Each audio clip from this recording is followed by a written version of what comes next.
Welcome to Blind Shovel, an arts and music podcast. Today I speak with cartoonist Noah Van Sciver. Enjoy.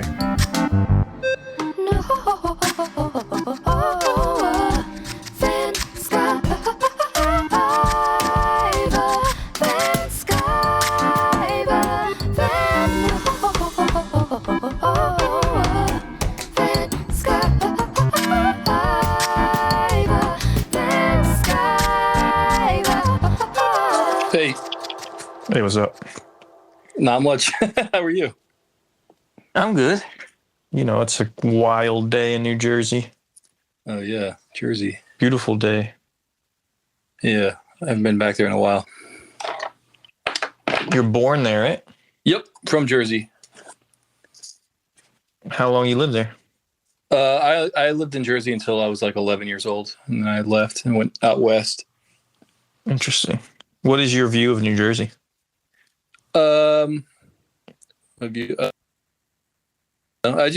It's too connected to my childhood. I don't see it as like anything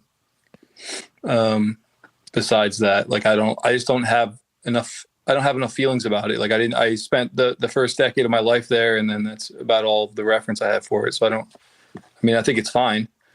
But you know, I don't get back there enough to really have any kind of like a strong opinion about it. I don't know. Yeah, no, I understand what you mean. It's not like a place you would think about much if you weren't from there. Yeah, I remember there was like jokes about it a lot when I was growing up. Like people, I'd be watching a movie or something and they'd be like, "Oh, Jersey's smelly," and they'd say stuff like that, and I'd be like, "What? Doesn't smell here." Where are you from in New Jersey? Merchantville, which was right next to Camden. So it's like, I always think of Jersey as like being like split. Like there's like New York, New Jersey, and Philadelphia, New Jersey. And I was Philadelphia, New Jersey. Yeah, they're completely different. Yeah. Yeah, no, I'm New York, New Jersey. Okay. So you're more like hoity-toity. Yeah. We're the elite Northerners. Yeah, exactly. You're elite. Yeah. for New Jersey. Yeah. So thanks for taking out some time. I know you probably got a very busy schedule, right? Yeah, I'm always working on a bunch of stuff, but I'm happy to talk to somebody new. So I'm happy. Yeah, thank you for having me. You also have children? Yeah, I have a toddler and a pregnant wife. So soon to be children. Yeah. How do you feel that impacts your ability to make comics?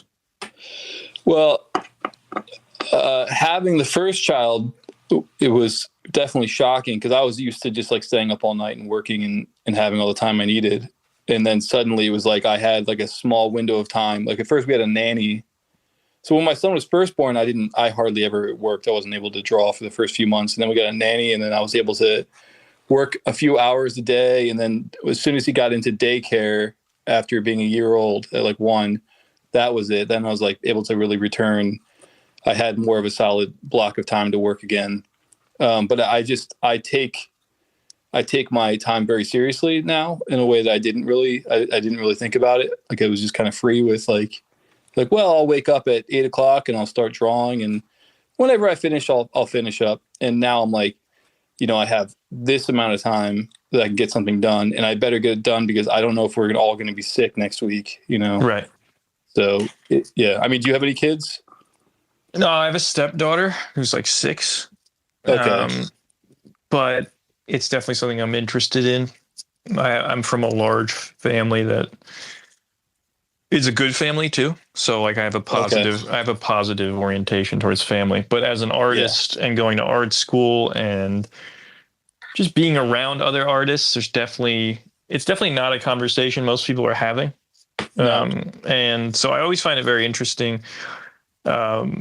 For some people, it really just pressurizes their time, and it doesn't seem like they have a drop off of production, but more like what you're saying is like they don't fuck around. It's just like if they got it, they got it. But comics is such an isolated activity and time intensive activity sometimes that I wonder. I'm kind of curious, like when you have your second kid, if you think you're equipped to navigate it now that you've had the first, like you'll be able to. Well, from other artists I've talked to who have multiple kids, they say the second one's easier. the first one's really like bewildering. It was absolutely like I didn't know what I was doing. The second one, I'm more prepared. I'm not as nervous going into it. I'm like, okay, here's what it's going to be like. When you have a baby, it's like you feel like, oh, this is the rest of my life now, is like no sleep and all this stuff, and you're just kind of losing your mind. And now I know, like, oh, that only lasts a certain amount of time. It's really not that long.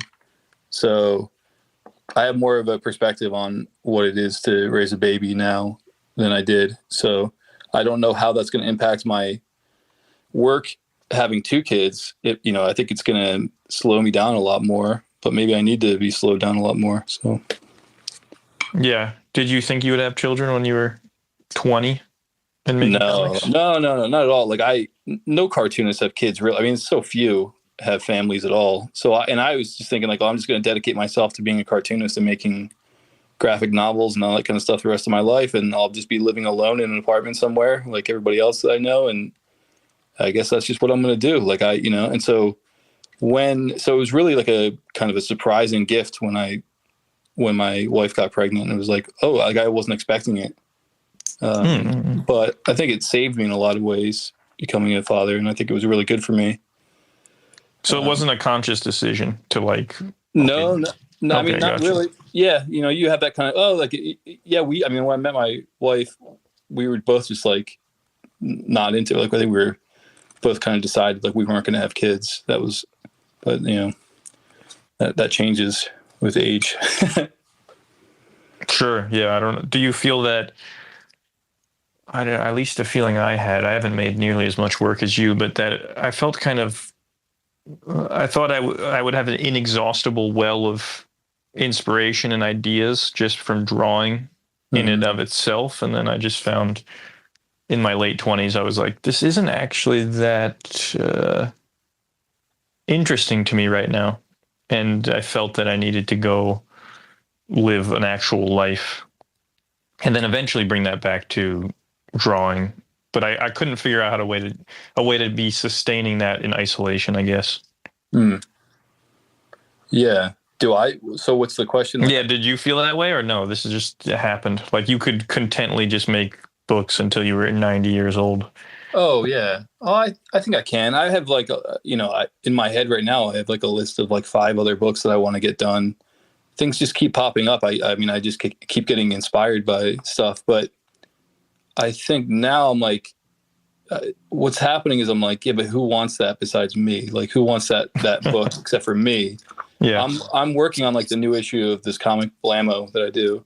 And it's pretty much done, but like, I just keep thinking like I should put some more in there, but I keep thinking, yeah, but the stuff that I want to put in there is only interesting to me. Like, why am I putting this on readers? Like, they're going to be like, why am I reading this? That this is, just because like if I'm interested in an author or something, then I'm like, I want to write a story about this author, but who wants to read? I don't know. I feel like who wants to read that? Like, why? Yeah, I need to do something like fun and exciting, and that's just not what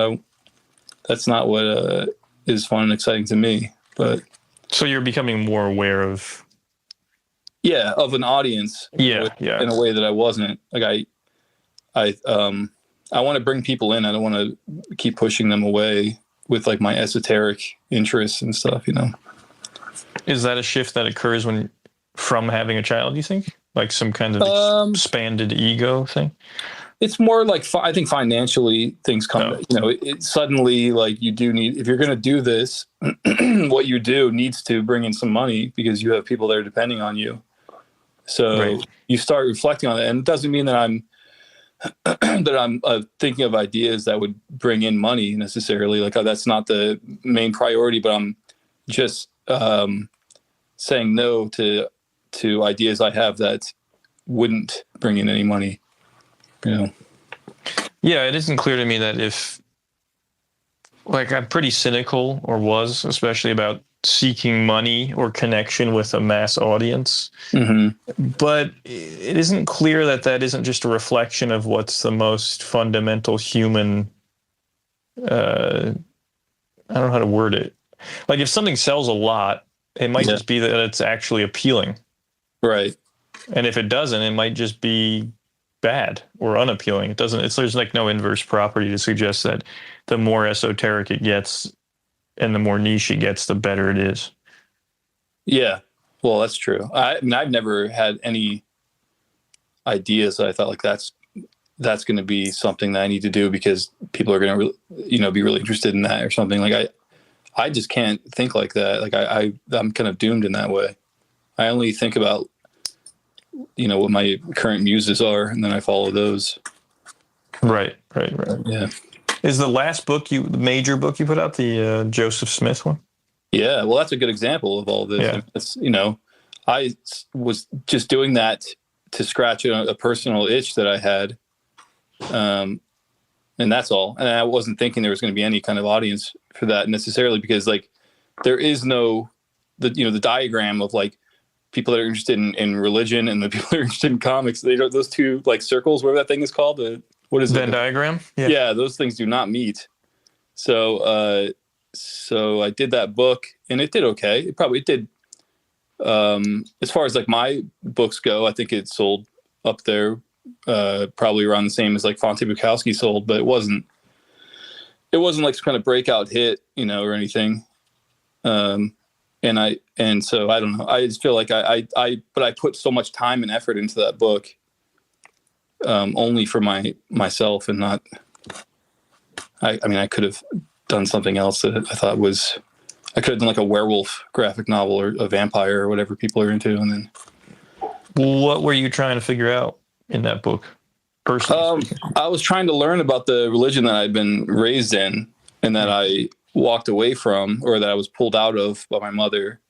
And I was trying to figure out for myself, like, okay, let me research this. What I'm going to do using my art. And that way I'm like internalizing it. And I want to see if it resonates with me as an adult. Like what if when I'm researching it, like I find some value there and I decide to go back to the church or something, like maybe like it should have been my decision to leave that faith instead of my mother's. So I just wanted to figure out for myself what it was all about and where it came from. And so that was the purpose of doing that. Interesting. Yeah, well, I don't know much about Mormonism, to be honest. Okay, so, well, read my book. You'll I was going to say, I got to read it. Yeah, I mean, I'm proud of it. I think it's the best thing I've ever done, and it was certainly the hardest thing I've ever done. But there was I didn't have any delusions about it becoming like, Bone or something like that. It's or Mouse. It was just a graphic novel. What was the end result of making the book? Did you? No, I didn't. I didn't go back to the faith. To me, it didn't make sense. And I did that book straightforward. Like I'm not going to try and take any sides on this. I'm just going to tell the story straight as it supposedly happened, with the good and the bad. Like I portrayed all of that stuff. And by the end of it, I didn't feel any connection to it. It wasn't. I didn't think that it was true. So. Yeah, no, I'm thinking of, I haven't read all of Cerebus, but I know that Dave Sim set out on this particular run of like trying to attack Abrahamic religion and then ended up completely converted via that process. Oh, no kidding. I didn't know that. Yeah, I mean, Cerebus is, have you ever read any of Cerebus? I haven't read any of it. No, at the comic book shop I go to, the comic shop owner he's a big fan of it. So he stocks all the big phone books and stuff. And yeah. I have store credit there. So I think like someday I'm going to pick those up and start reading them all. But when I look at them, it's just so unwieldy. And I'm like, I don't know if I'm going to. What do you mean? It's enormous. I mean, it's just like, sure.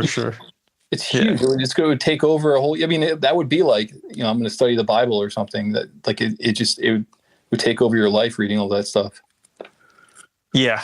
I got like 20 issues in and had a similar conclusion. Yeah. I don't feel like I can enter into worlds like that at this point in my life. I think when I'm old, sure. Well, that's another thing too, is I just don't have the time to enter worlds like that. I don't have, I've never read Sandman and people got like insulted that I've never read it and, sent me copies. So I have some of the volumes of Sandman. And I look at that stuff and I'm just not interested in entering that. And I hold on to them because I'm thinking like, well, maybe someday I'll be interested. And I look at it now, I'm just like, this is like a 90s Tool video or something, or like 90s. It's like, I'm just not. This is not me at all. Like, I don't. Why am I? But people love it. So, what do you read?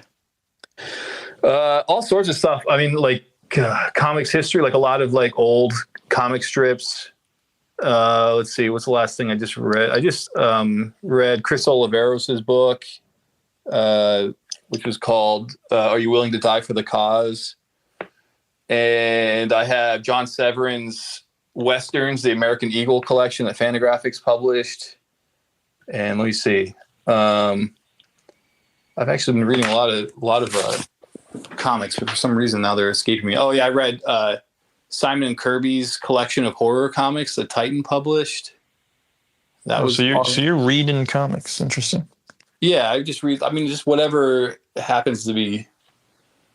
Like for no reason, things will just all of a sudden appeal to me, and I'll be like, oh, I got to read that, and then I'll pick it up and read it cover to cover. And then I think it's because there always happens to be something in there that like I need, that is like it helps me solve a problem that I'm having in my own work, and I subconsciously am like drawn to certain things all of a sudden. But nobody can ever recommend me a book and expect me to read it right away. Like I'll be like, oh, thanks a lot, and I'll put it on my shelf.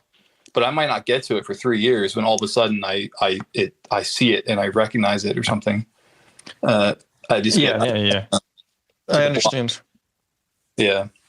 So, like you're on some linear, idiosyncratic and synchronized path that recommendations would only divert you from unless they somehow aligned with that path. Yeah, exactly. Yeah.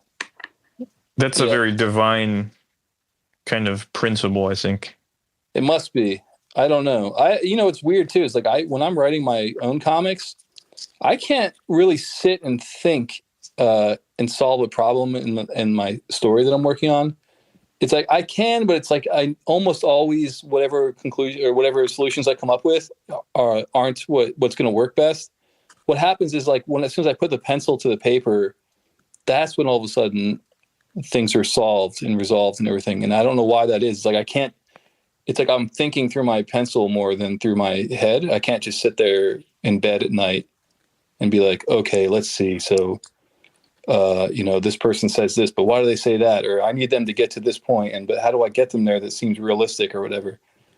I never am able to really solve it correctly until like the next morning I'm able to sit down at my desk and then like sketch it out. And all of a sudden I'm like, oh yeah, well, this makes sense. This is the most natural thing. And I don't know why it happens like that. That's interesting to hear from someone making more historical or straightforward narratives. I hear that a lot from people who make more kind of abstract, intuitive, divergent stuff. But that's interesting to hear in your context. Because you do a lot of biography and autobiography, right? Yeah. But fiction too. I mean, I do a lot of fiction. I I write a lot, but my writing is like thumbnail sketch stuff. So I have a lot of that. I have a lot of those kinds of comics, and I do them a lot in these sketchbooks that I'll pick up. There's like Ollie's, that like secondhand store. No, I don't. Ollie's down here, at least anyway, is like this like outlet store where overstock items go to, and then they're sold for super cheap. And during the pandemic, I fell in love with this sketchbook by this brand called like Zenic or something. Let me see. It's called like Denic. So I just found it at like a Michael's, and it had like a pretty good paper. It was like almost Bristol. And then I started using it, and then they just stopped making them, and I couldn't find them anymore. Even like online, I couldn't find them. And then I went to Ollie's, and there they were, like big piles of them. So I just like bought a ton of them, and I brought them back to my house, and now I just have like a shelf like full of these sketchbooks, and I use them when I'm like scripting out stuff or just writing stories. So I have a bunch of stuff that I want to get to that's all like kind of written in pencil and everything. And that's mostly how I work at this point. Interesting. So basically you have enough work and ideas to last a lifetime. It just comes down to which ones you're going to pick now. Yeah. What stories will be exciting enough for me to work on? at the time. But, and are you working on one now? Yeah, I am. I'm working on one. I don't have a title for it though. I'm working on a couple things. I have like a book for Fantagraphics that I'm just coloring now. It's like I already drew it, and I'm trying to color it so I can send it off. And that's just like the most monotonous, tedious work. I'm watching the Lord of the Rings trilogy on my computer as I sit there with Photoshop open and do the coloring. Just to try the Lord of the Rings, Peter Jackson. Yeah, this is the first 3. They're good to not pay attention to. I find. But they're exciting though too. But I think like if only I could think of something like this that's like this exciting and this powerful, it makes you, I just can't. I don't know. Instead, I mean, that's a tall task. I know. Well, and that's interesting too, because like every, all this like science fiction and fantasy and stuff is just basically wannabe Lord of the Rings stuff, Yeah, I actually just watched this film I didn't even know existed until this week called Tolkien. It's just about him. Oh yeah, is that good? I've seen it on streaming, but I haven't watched it yet. I'm going to say that I enjoyed it, but I don't think anyone needs to watch it. I love Lord of the Rings and Tolkien. Okay. But I also love Brotherhood, and him and his boys go off to war, and it's heartbreaking to me, especially because they're creatives. So actually, I hate that word. They are creative people. And they kind of like have a pact in this little club that they have in their fancy British school they go to. Yeah. And then suddenly they're drafted, and well, some of them die. And it reminded me that there's people who probably had enormous creative potential who had to go to both World War I and II and all wars. Yeah. And they're just gone. Something about that hits me harder than like a kind of more down-to-earth person going to war or something. Mm-hmm.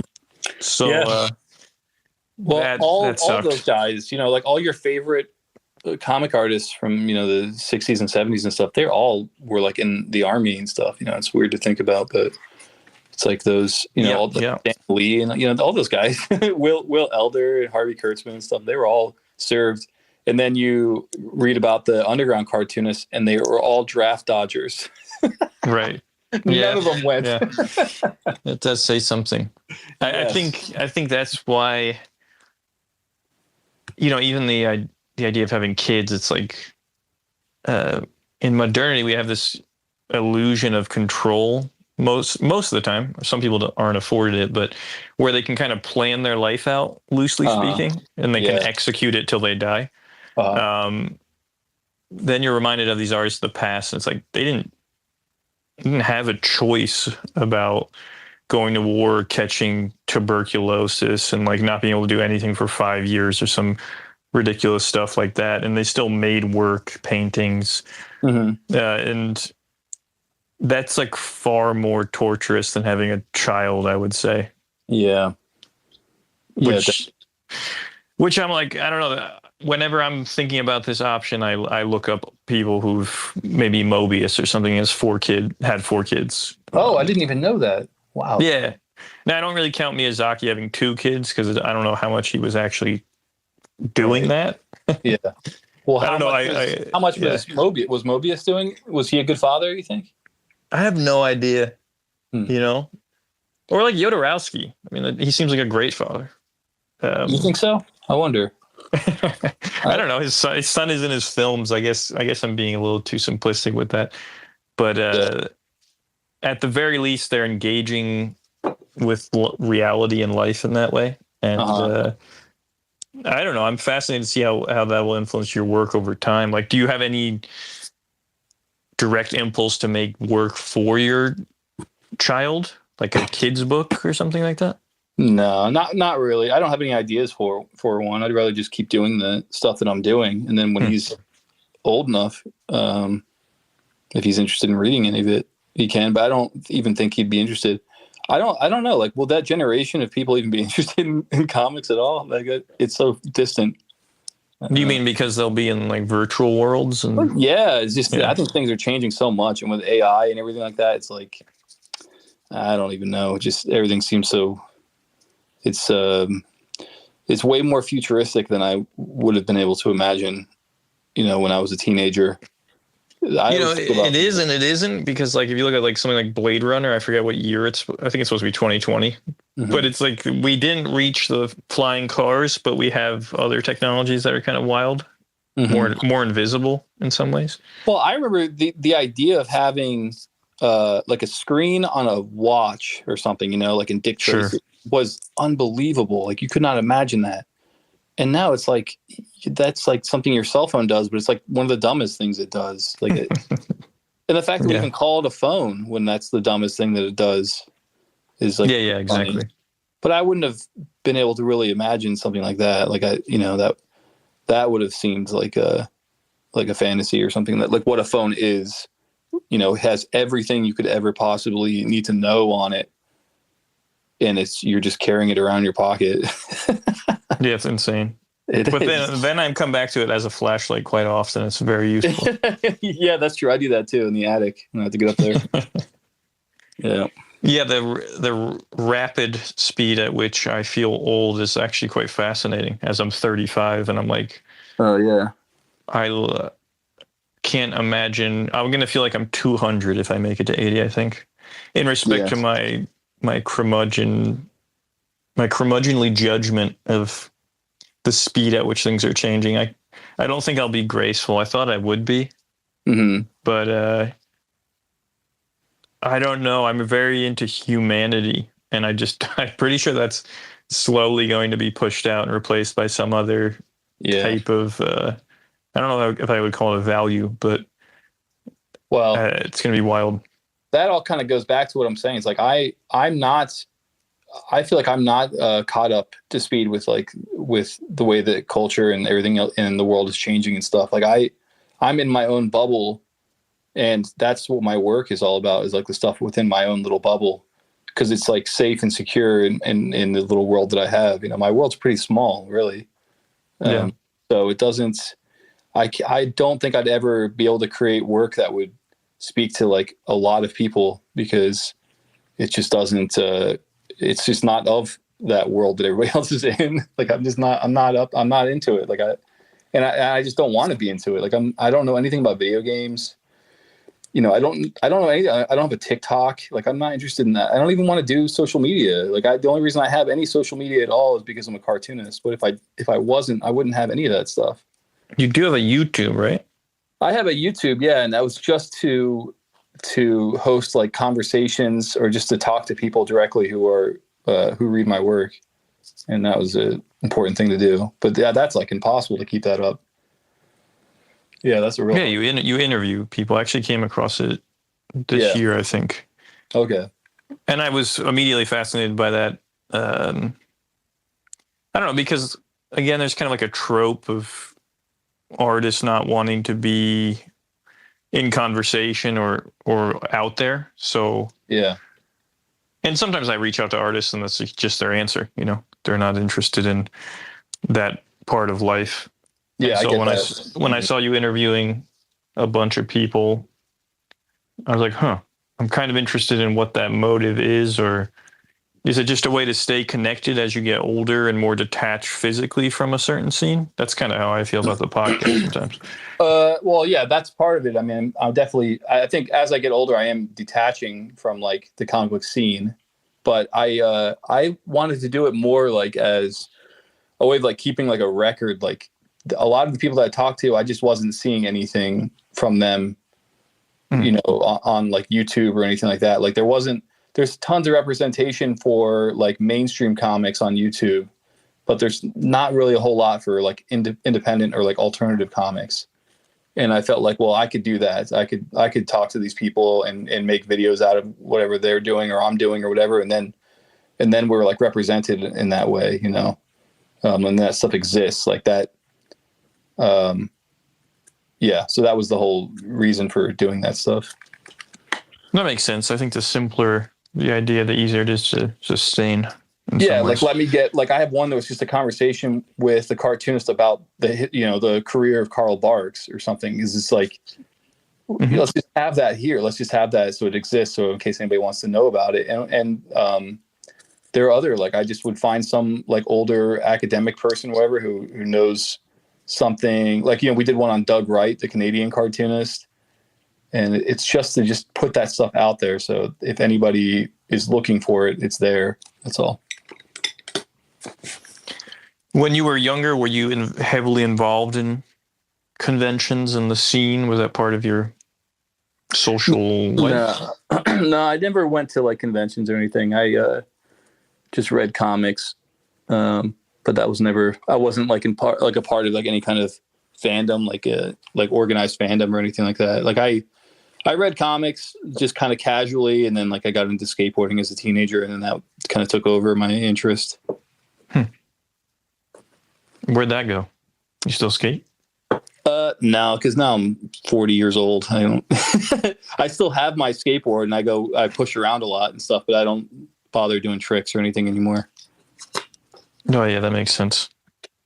Yeah, I mean, I think I stopped skateboarding seriously probably when I was like 20 years old, and I just started doing it just like for fun and chilling out, But it's hard. It's hard, man. Like my body's heavier now and everything, and like I mean, I still have some of the muscle memory. Like I can think my way through like how to do a kickflip and all the tricks I used to be able to do as a younger person, but actually pulling it off, I'm just like, that's just too much risk. Like, what if I fall? I'm gonna hurt my arm or something, and then I gotta hang out with my toddler, and then that's gonna be difficult. Right.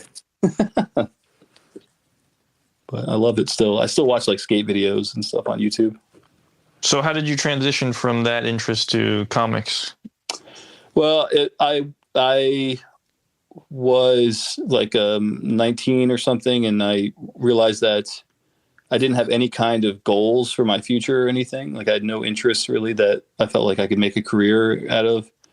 And I always liked drawing and stuff. So I was like, I'm going to try and I discovered like painting. Like I got really super into like the fine arts, and I decided that's what I was going to try and do, was be like a fine artist. So I went to school for that, and then I was just failing miserably at it. Like it wasn't natural. And then how do you fail at painting? Oh man, if only I could show you. This were a visual. Yeah, I did terrible painting, and nobody liked them. Nobody ever said anything kind. Can you describe them? Artwork. Well, they were just all over the place. I mean, they just didn't have any kind of depth. They were really flat. I got into like doing like celebrity portraits with like birds and stuff, but they just looked terrible. And then I started like, I kept trying to put like narratives in them too, because I grew up reading comics. And so for me, like I could not separate like art from like storytelling. So I had a big time problem with that. And my instructors are always really frustrated with me about that. So I'd put a lot of words in them, or I'd do paintings that were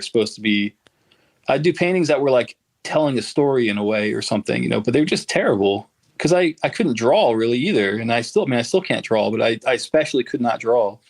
So they didn't have any merit. And so what happened was I was frustrated with that. And at the time I would go to work, and then I would come home and go to like Blockbuster Video and rent like a different movie. And eventually I rented I rented American Splendor, which had just come out.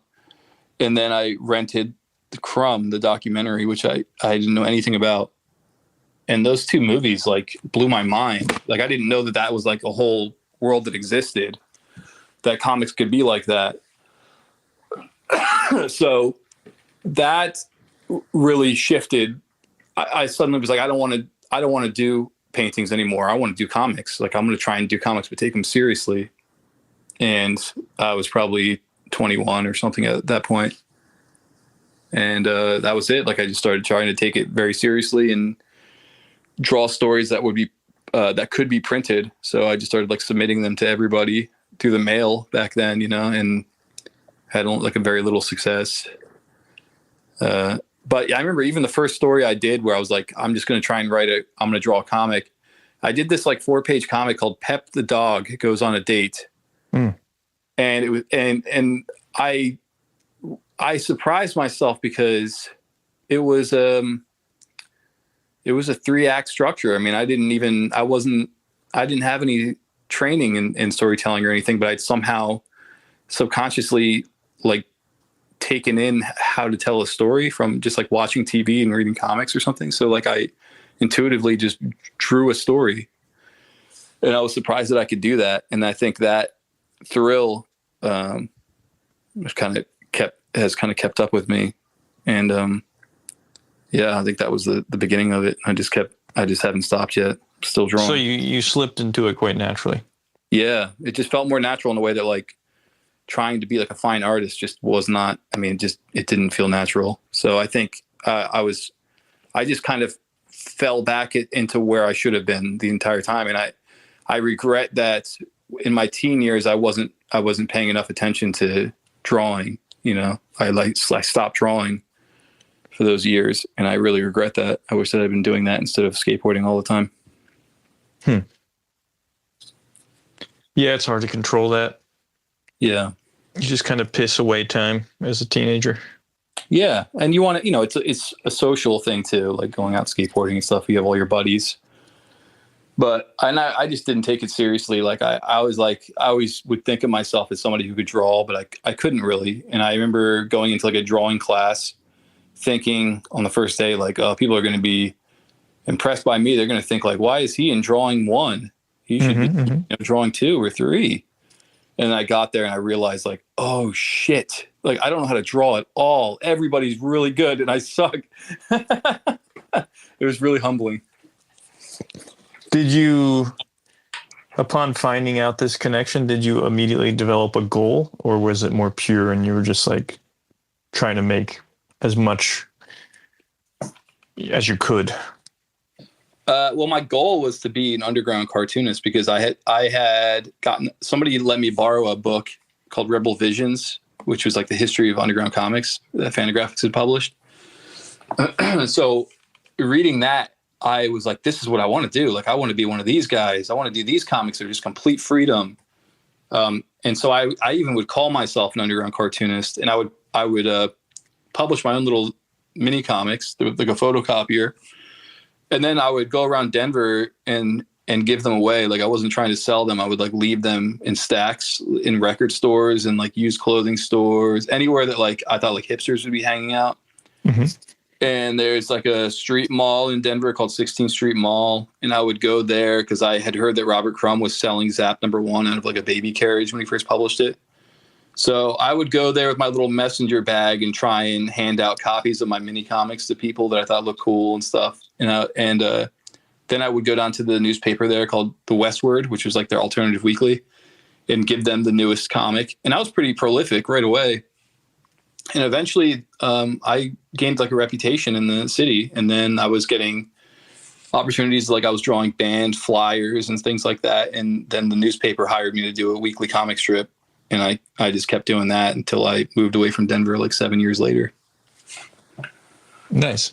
So did you find you were living off comics, or you had to do odd jobs as well? No, I got paid from the newspaper and from any other like little gigs that I would get with my art. Like I did some record covers and stuff like that. But I was working part-time at a Panera Bread that was in downtown Denver. That's not there anymore, which actually bummed me out when I discovered that. So I would go to work in the mornings. I would work the lunch rush, and then I would come home, and like the tip money, like my share of the tips, I would use just to self-publish my mini comics. That was my fund. And it was good. You know, I ate free at Panera Bread. So like that was all my meals, and, you know, it just like basically it's a very simple life, but, for being like a young person, it's like perfect. Was Panera good back then?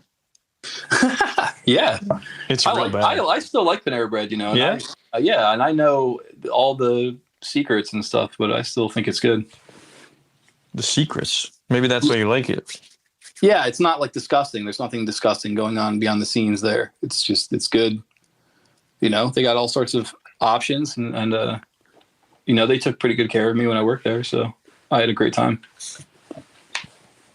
So you had this vision, and you actually executed, right? Like, would you stand here and say you are an underground comic artist? Mm-hmm.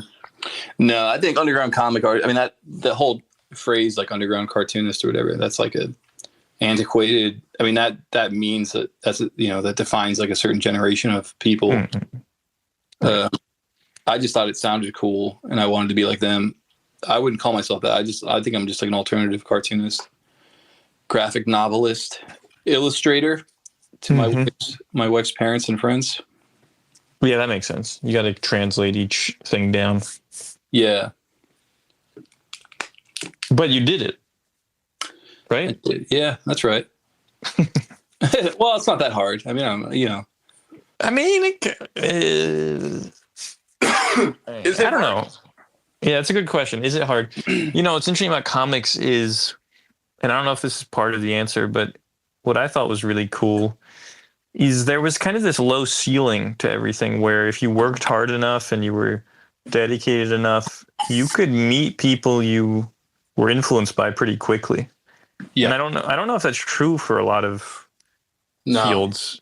And I love that about it. It was inspiring and kind of motivating in that way where you could kind of point at a publisher and say, all right, not that like you're going to make the work specifically for their aesthetic, but if it's in alignment with what you're doing, you could kind of be like, that's where I want to get to. And is it hard? I mean, you sacrifice a lot of time.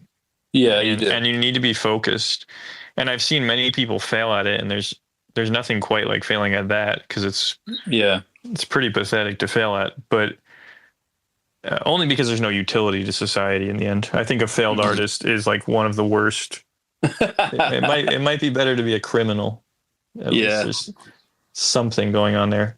But no, I don't know if it's I mean, I think it's hard. I think most people would find it not only hard but insane. Yeah, that makes sense because there's not a lot of reward. Exactly. The hard thing, it's not hard to be a cartoonist, and the barrier for entry is very low. Like if you just draw a comic and publish it, you're a cartoonist. But like to make a living from it it's nearly impossible for almost everybody. It's really, really hard. I think it's possible to live like, I lived in an attic in Oakland or I lived in a shitty part of Philly. And I think at the time, I was paying $300 in rent. Wow. And these were very ridiculous situations. And so that's actually when I started making comics, right around then in Philadelphia. And that was easy. And if you have a less of like a hedonic personality and you're kind of into asceticism, it's fine. But for me, what got very frustrating was how selfish I had to be just to maintain the lifestyle. Like I like the ability to just buy someone lunch, but that's certainly something I was not going to do when I was in the position of just making comics. Yeah. It was hard for me personally to mature in that position. And it's like the moment you open the curtain, and for me, the thing that opened the curtain was illustration work. And by that, I mean, I could make $300 in 6 hours on like a rush job or something. Yeah. That opened the curtain, and that was kind of dangerous because I saw how quickly I could make a drawing and get money that was decent. And before that, I just only was like focused on making the comics. And obviously I'm grateful for that editorial work and all that side work, but that kind of snowballed into me becoming a human and interacting with society in a way that I wasn't when I was just like a gremlin. Yeah. Well, that's what becoming a father did for me, was kind of make me more of a human. I was definitely a goblin in like a little apartment just drawing on my comics and stuff. But now, I mean, I know what you mean. I think you have to be very clever to make a living from comics. Like you have to really, there's a lot of strategy involved in it. Do you mean from the perspective of marketing, or where would that cleverness be applied? About choosing projects. So it's a mixture of like cleverness and like extreme hard work. Like you have to be like tactical about like, okay, so if I do this, I'm not going to get that much money up front, but I can reuse it in a project that I'm already working on. So for example, Chris Ware, like any New Yorker cover you see from Chris Ware is actually a part of whatever graphic novel he happens to be working on at the time. So he's making money from the New Yorker, plus he's going to make money when he reprints that as a page from his book. So you have to do things like that. And I think the more you say no, the better it is. So like if you kind of put it out there, like, I don't work for free, I can't afford to do that for free, or whatever, that kind of in a weird way, like opens, they kind of, I don't know how to phrase it. Like people start thinking of you as somebody who deserves to be paid for your work or something, or like, yeah, they respect you. They say, oh, okay, sorry. Yeah. I thought I could just bulldoze you into doing work for exposure. And then they realize, exactly. Oh, actually, maybe. It's very weird. It's kind of cynical, but that's definitely a real thing. I don't know if you feel that way about even being a father, but people view you differently. Yeah, I mean, I don't know yet. I wonder if they do. Maybe they do. Yeah, I don't get invited to the cool parties or anything. You know. Well, do you view yourself differently in that sense? Like, yeah, oh yeah. I don't. Yeah, I don't know. It does make me feel older for sure. But I know when I do go to like a show, there's always those like the cool parties that happen afterwards or whatever. I don't get invited to that stuff. So, but you never did, I thought. Did I? I don't know. Every once in a while, I never did make it into like the cool. There's like I never made it into like the cool like category of comics or whatever. I don't like, from my perception, like I was never like a Michael DeForge or any of those like artists that kind of came out and were like amazing and like had like huge followings right away. I never had that. Like I feel like I've had to like claw for like any readers that I have now. Like I had to like really earn those people.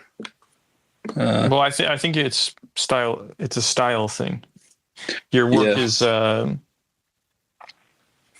it's more accessible, but it's clearly alternative at the same time.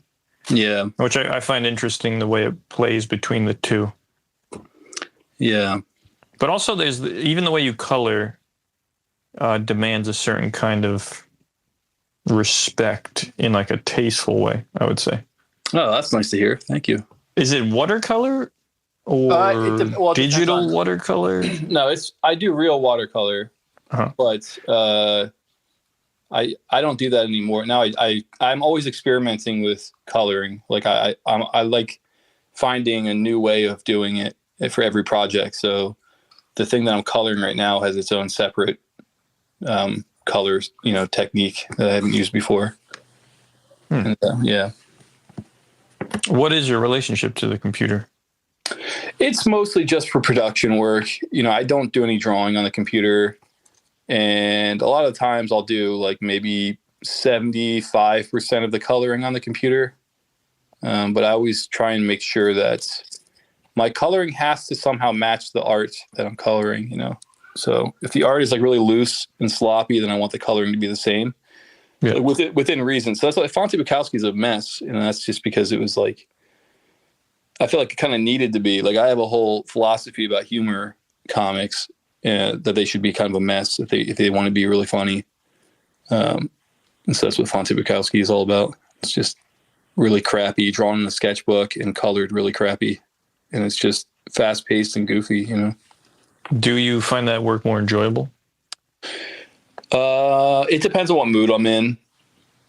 I don't know. It's not as okay. So enjoyable, maybe, but not as satisfying. Like there's nothing as satisfying as doing like a page, a big 11x17 piece of Bristol that you've ruled out, and that you've like thought through every panel and stuff like that. And there's nothing more satisfying than that. I mean, that's my favorite stuff to do. Issues of BLAMMO, for example, like every page is drawn bigger, and I think I'm more thoughtful. I'm really happy with the last issue of BLAMMO that I did, the issue 10. I think that's probably the best comic I've ever done. I love that comic. So you're ascending? Yeah, I think so. That's good. Yeah, I don't think I've plateaued yet, but no, I think that's impressive. I don't always think it's like a linear path of quality, Yeah, no, it isn't for sure, because different projects it depends on the project. Like a specific project that you take on will command you to be a better artist. And so you have to like rise to that occasion. But other things are just like dumb and you're just doing it to cheer yourself up or to have a good time. And the art doesn't necessarily matter, Yeah. So is it accurate to say that you're going to try to find a means to like provide fatherly income via the method of comics, even though it's very hard to make a living from? Well, I've done it. I mean, I've been providing for my wife and my son for the past couple of years. I've supported myself for almost 10 years from comics solely. And yeah, I mean, it's just, this is my career for better or worse, and I'm going to make it work. And luckily, when you've been working at it as long and as prolifically as I have, I've made a lot of connections. I have a lot of friends in the comics industry and stuff, and a lot of work comes my way that makes it possible for me to do this for a living. Right. So I think that's another accomplishment. If it is hard to make a living off it, yeah, you've also succeeded in that. Yeah. Which I think is incredibly rare. I think it's easy to lose sight of, but even the idea of spending one's limited lifespan on comics is bizarre.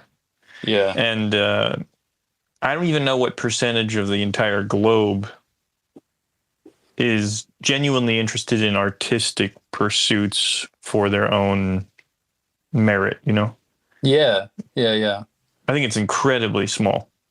Yeah. And it's interesting to see how sustained. I mean, obviously you've been doing it for what, over 15 years? Yeah, over 15 years, yeah. So I assume you won't stop ever at this point. I hope not. I want to just keep doing it. I mean, like I said, I have like a whole list of projects that I want to get to. I'm still very excited about it every day when I wake up. Like I don't sleep in. I wake up earlier than my wife and son do, and I start working like right away. And it's not because I feel like I have to or like it's a grueling job. Like I'm really excited to get up and work on my stuff, Would that be true even if you're just coloring? Yeah. I mean, that's all I've been doing for the past week is just waking up and sitting down. I guess over a week or whatever. It's like I've just been, because I finished working on the book a month ago, and yeah, I'm doing the coloring process, and it's hard, but every page presents like a different opportunity with colors. So I go like, oh, actually, I have a really good opportunity to try this thing that I wanted to try or whatever, or like, let me add a new layer on this one that. I'm always experimenting with coloring and stuff, even in the same book. So that keeps it very interesting for me. And I'm assuming you would never want to outsource that. No, I have before, and I did not like the option, the results on that. There was this book I did with my friend Chris. We did a book called The Grateful Dead Origins. And I didn't have the time to do the coloring because I was already working on the Joseph Smith graphic novel. And so the publisher found a colorist, and I just was not happy with that at all. And I think he even redrew some of my work, and I did not like that. That was a disaster. So if I ever get an opportunity to fix that book up for a new publisher, I would take it for sure. Yeah, I think about that a lot in respect to... Well, I think that's what being an alternative comic artist is all about, is the total control. Something like Kirby, it's just impressive to me where people find kind of specialized interests. I don't think I could ever work like that, but like someone inking a Kirby page or someone being an inker to me is fascinating. They're like they're just a technician. Right. But they need to also understand everything an artist would understand, I would imagine, to actually make those lines look correct. Yeah. But that kind of, I don't know, it's super hard to imagine. Even drawing someone else's story and spending that, I guess it comes down to the monetary compensation. Kirby was not making a ton of money, but he was living off of what he was doing. So yeah, he raised his family. He had children that he took care of and stuff, and it was a steady job for him. He just it wasn't compensated to the degree that he really deserved to be. They should have been the whole time, and that's the tragedy. Yeah, I mean, it also isn't even clear if Kirby's at his best when he's writing. So no. You know what I mean? I don't actually think he really was. I think, I think he was better with a partner. You know, at least somebody helping him with the writing. I think he had like really amazing story ideas. But it's like Michael Crichton. You know, Michael Crichton was like an idea man, but like when it came to like actually writing, wasn't really very good, in my opinion. And so I think a lot of stuff like Commandy, I think is like just like so exciting and fun to look at and to like imagine. But like when you're actually sitting down and reading them, to me personally, I just find it grueling. So they're like theatrical. They're very strange. New Gods can be. I don't know. I kind of like it. It's very weird. Yeah, a lot of my friends are obsessed with that stuff. I mean, John Porcellino, that cartoon, he loves Kirby. He loves like Devil Dinosaur and OMAC. OMAC's amazing. You know, yeah, it's so abstract and weird and everything. But you know, I don't get like I had to be like in the right mood for it. I couldn't just read it like if I'm really wanting something, if I'm really wanting to like disappear into a story or something. So yeah, OMAC 1 is truly the most ridiculous cover I've ever seen. He's throwing a box with a woman, pieces of a woman in it at you, the reader. Yeah, it's amazing. Yeah, it's great. Have you ever been tapped for that kind of thing, like some weird Marvel, DC? No, I don't think that's side thing happened. No, I've never had any. The closest I ever had to that stuff was I did a lot of work for Mad Magazine, which was owned by DC Comics, and that was it. Like I never, not on their radar. So, but it was fun. Interesting. Yeah. Mad Magazine. Yeah. I was on that ship when it was sinking. Oh, it sunk? Matt? Yeah. Oh, yeah. They don't do it anymore. Now it's just like a reprint magazine. Really? Yeah. Okay. With the toddler, do you have to be more flexible with the like time frames in which you're making the work?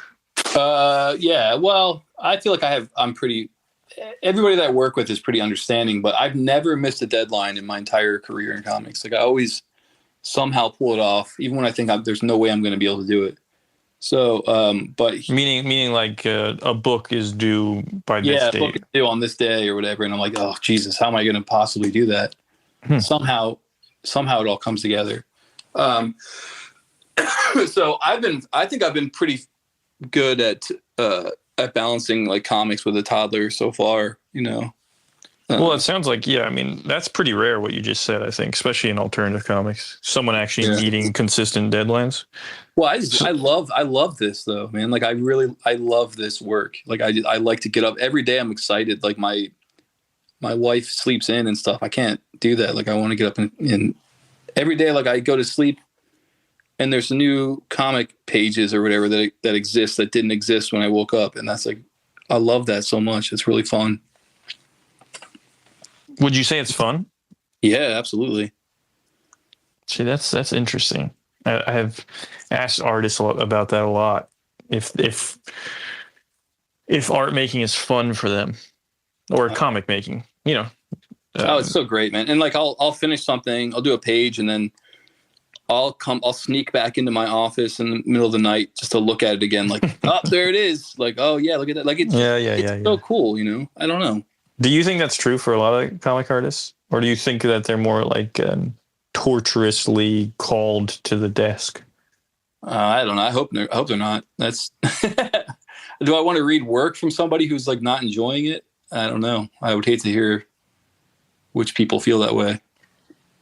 Yeah, I don't know. I mean, some people are more like possessed, I think, and they're like drained. You know, there's some idea draining them, and they don't have conscious control, I think, sometimes. And I don't know, I just feel like there's a lack of joy I often hear from comic artists in respect to the task at hand or what they do. So it's refreshing. It's refreshing to hear that you love doing it, or maybe it's like they love doing it, but then everything else in life they don't necessarily want to do. It's really hard, though. You know, that I'm not saying it's not hard. It is really hard to do this, but it's just exciting. It's, you know, when over the weekend when I have my son and I'm with him on those days, I get so like I can feel like energy building up in me to like get back to the drawing board. And then on Monday morning, like that's when I do like the most work, is because I just have to get all that energy out. Yeah, that's great. It's so fun. So what's the next book people should be looking out for? So last year I did a 3-issue comic series called Maple Terrace with Uncivilized Books, and that's going to be collected as a graphic novel this spring or summer. I think spring is when it comes out. So it'll be a hardcover, collecting the 3 issues plus some more material. And I tweaked some of the pages so that it would flow better as a graphic novel than it would have if it was just 3 issues collected. That's interesting. So that's the next thing that's coming out. And the last thing that came out was the Joseph Smith. The last thing that came out was actually that was the last graphic novel. But then there was I did a book with Toon Books about Paul Bunyan. So that was out, but that's for like tweens. You know, it's for schools and libraries and stuff. So I don't know if like graphic novel readers would have been seen. That wouldn't have been on their radar. But that was the last thing I really had come out. And in respect to your YouTube channel, you got anything coming up? I have some interviews in the works, but I haven't done them yet. I was supposed to do you know Caroline Cash? I do not. Okay. She's a really great cartoonist, and I'm going to interview her and a couple other ones that I'm hoping. I sent out requests, and it's like you were saying, like a lot of people are just like, oh, I don't want to be on there. I don't want to be on, you know, I don't want to talk about work or whatever. So it's always, you know, who knows? I mean, yeah, like I did one with Dan Clowes that took a long time to actually get him to agree to do. So it's like that sometimes. You just have to keep trying. Yeah, for sure. Wear them down, and then they'll finally say yes. They're not, cartoonists just aren't very social, you know? Exactly. Well, I appreciate you taking the time out. I'm going to read. I see my library has Joseph Smith and the Mormons. So yeah, read it. I'm going to read it. Come to Christ, my brother. Oh, I'm already there. Okay. I'm just not there with the Mormons. Okay. Yeah. Well, don't. Well, in that case, don't get there with the Mormons. Well, I'm kind of fascinated by it. Yeah, it is interesting. Actually, I don't want to talk crap about more. You know, they're fine people. Stuff. I don't want to be mean. But yeah, interesting. It's also your origin story, no? So yeah, and it's American Christianity. You know, like it's a really fascinating thing. So I don't want to take anything away from it. All right, I'm going to read that. Okay. Cool, man. Well, it was nice talking to you. Yeah, good to meet you. Music by Dory Bavarsky and Ming-Ja Chen. Next up is Bitmap Books. Have a good week.